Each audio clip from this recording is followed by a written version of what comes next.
Takže čaute ľudia, v dnešnom videu si tu budeme rozbaľovať balíček, je to FIFA 25, alebo ak by som bol presnejší, EA FC 25. A teším sa veľmi, lebo už som to mal dostať na Vianoce, ale už nestihli to doručiť až teraz. No tak sa ideme na to spoločne mrknúť, že ak to bude vypadať. Mne sa zdá, že Bellingham je na obale, ne? A ideme to rozbaliť. Neokecovajme už to tu. Tak. Musím byť opatrný, aby som, že taká faktúra tam môže byť.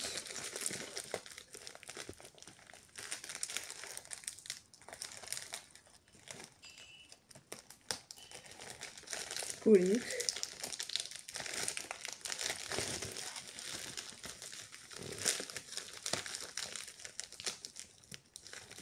To nechcem podrať tam, ja neviem.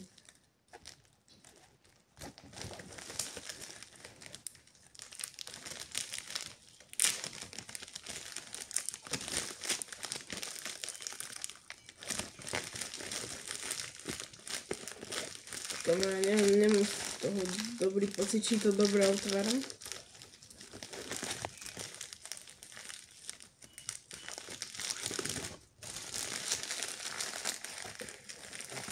No už tam trošku vidím. Vidíš toto zelené, to vidím.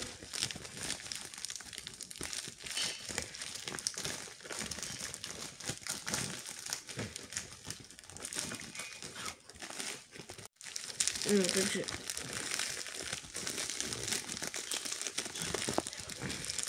No. Už to skoro je.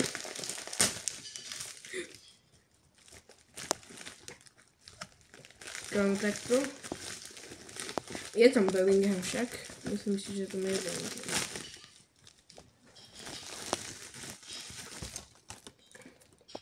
Áno, je tam Bellingham. Neviem prečo na každej FIFA, no na každej. Ešte len na druhej FIFA je Bellingham, nechápem tomu. Proste ani raz nebol ešte najlepší hráč roku. Ani Ballon d'Or nedostal ani nič. Žiadne ocenenie. A proste na FIFA.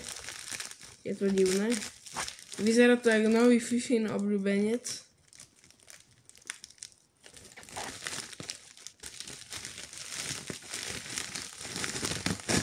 Tam je dlhá fólia. Bublinková. Kam, prečo to je od 3 rokov? Ja nechápem, jak by tu 3-ročné decko hralo. A ja sa teším na ten rush. Spojte si s přáteli ve svých oblíbených režimech v rámci Rush 5 na 5. Kam čítam to po česky, lebo po slovensky to tu není. No.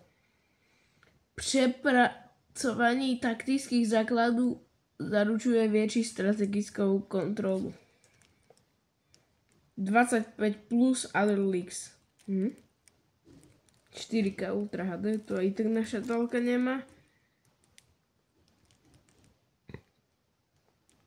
Ako pekne, to vyzerá, že dobre to bude, sa teším fakt. Takže toto by bolo pre toto celkom krátke video všetko.